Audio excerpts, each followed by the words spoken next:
welcome back to the Fertility Counselor podcast show.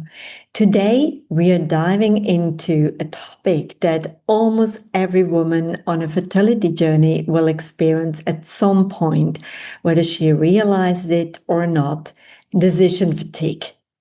It's that mental exhaustion you feel when you've had to make too many choices, especially the ones that feel heavy or high stakes. In fertility, the decisions don't just stop: which specialist to see, which tests to do, which supplements to take, whether to try another cycle or take a break, whether to share your news or keep it private, whether to go for another round of egg collection before using the last embryo. And here is the hard part: these decisions are rarely black and white. They often come with uncertainty, no guarantees, and a lot of emotions. By the end of today's session, you'll have a deeper understanding of what decision fatigue actually is and why it's common in fertility. 3 reflection points you can use to step out of decision overload spiraling. Practical examples you can adapt to your own journey.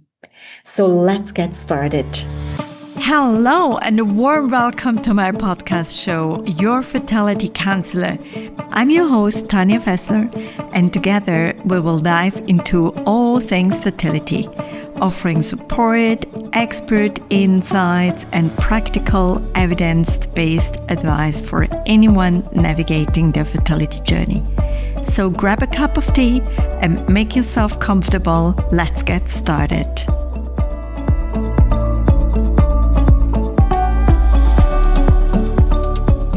So first of all, I want to venture into the question of why decision fatigue even happens.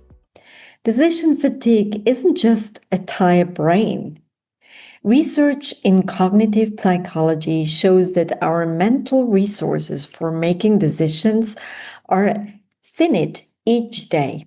The more decisions we make, the less mental energy we have left, and the quality of those decisions starts to decline. One famous study looked at parole board judges. In the morning, they granted parole about 65% of the time. By late afternoon, after making dozens of decisions, that rate dropped to almost zero. Not because the cases were worse, but because the judges were mentally depleted. In fertility, you're often making more decisions than you realize. Not just medical ones. It's about lifestyle choices, how to respond to friends' pregnancy announcements on social media, in person, what to spend money on, even which words to use when updating your family. It's like having 100 browser tabs open in your mind at once. When decision fatigue sets in, you might notice feeling mentally foggy or irritable, procrastinating on important choices, making snap decisions just to get it over with, or swinging between over-researching and complete avoidance. So here I thought to share 3 reflection points to help you reset. Let's walk through 3 questions that can help you step out of the decision overload cycle. Number 1, which decisions actually matter most right now? It's of course tempting to treat every choice like it's equally important, but they are not. So try writing down all the fertility-related decisions currently on your mind, and then ask yourself, which ones truly move me forward? Which ones are a noise? For example, deciding between 2 reputable fertility clinics probably matters more than deciding whether your prenatal vitamin is in capsule or a gummy form. or when you focus on the few big decisions and give yourself permission to go good enough on the smaller ones, you save your mental energy for what counts really. The point number 2, what could I release control over even a little? So when you are going through fertility challenges, you often feel powerless over the big picture. So your mind tries to regain control by micromanaging everything in reach. I get this. And we have seen this happening a lot. You research endlessly, change your diet every week, perhaps, time your supplements down to the minute, and sometimes you feel like you can't excel unless you've triple checked every possible what if. And while some structure is healthy, trying to control everything becomes exhausting. It feeds into decision fatigue, anxiety, and sometimes even resentment. So, what does releasing control look like? Here are some gentle examples I want to share with you.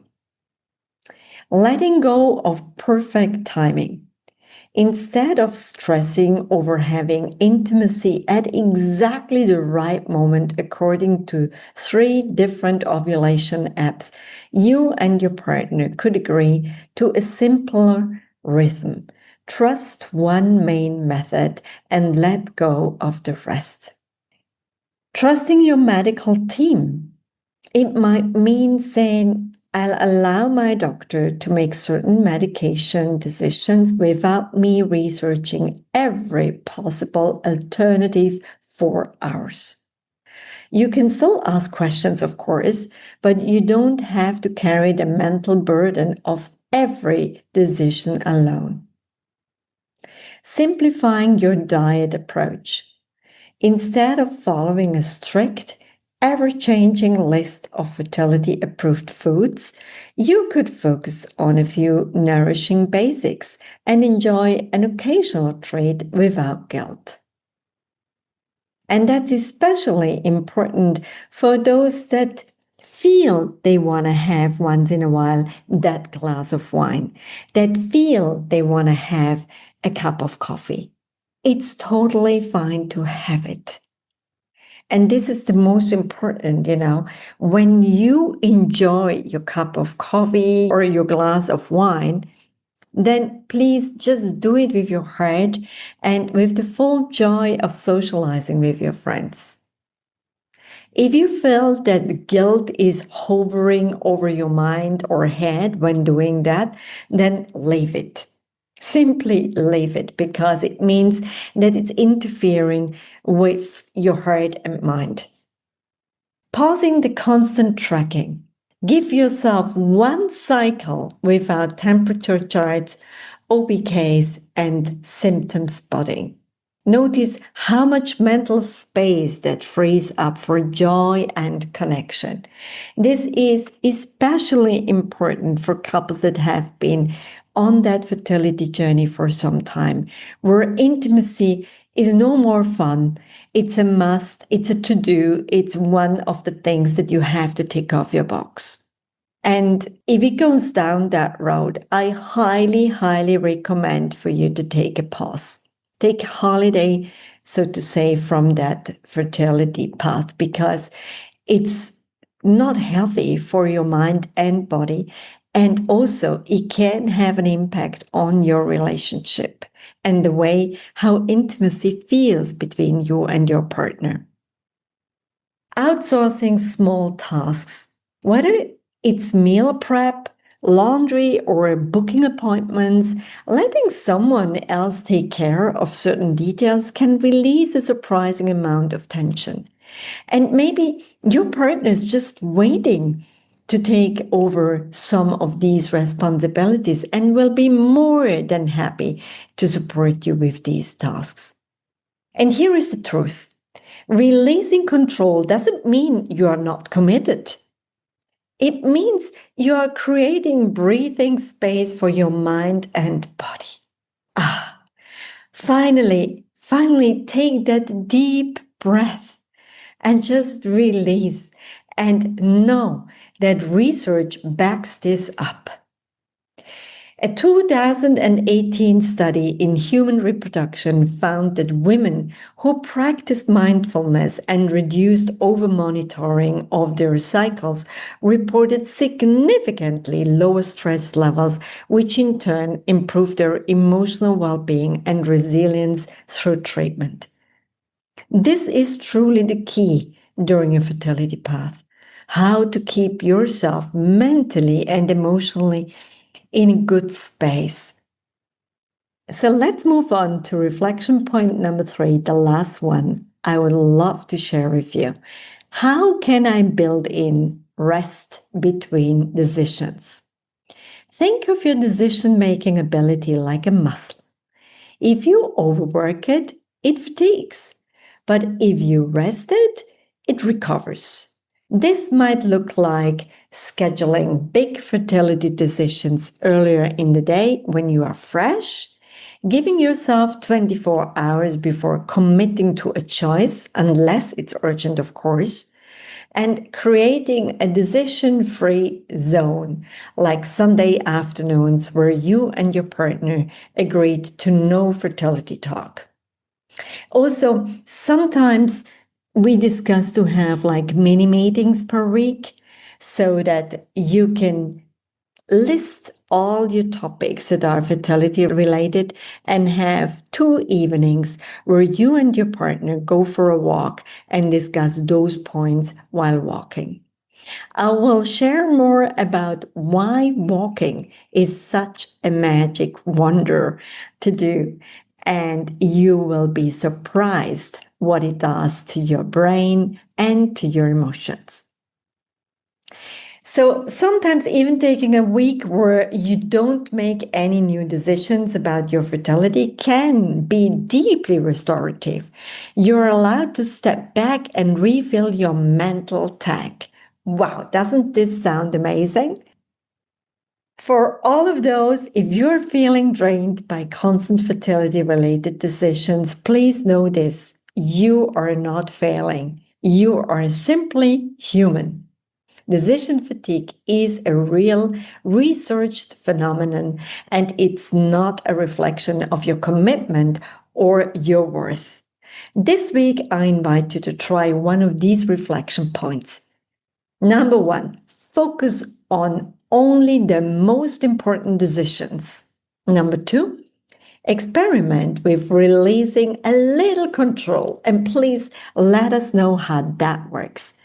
And 3, or build an intentional rest between decisions.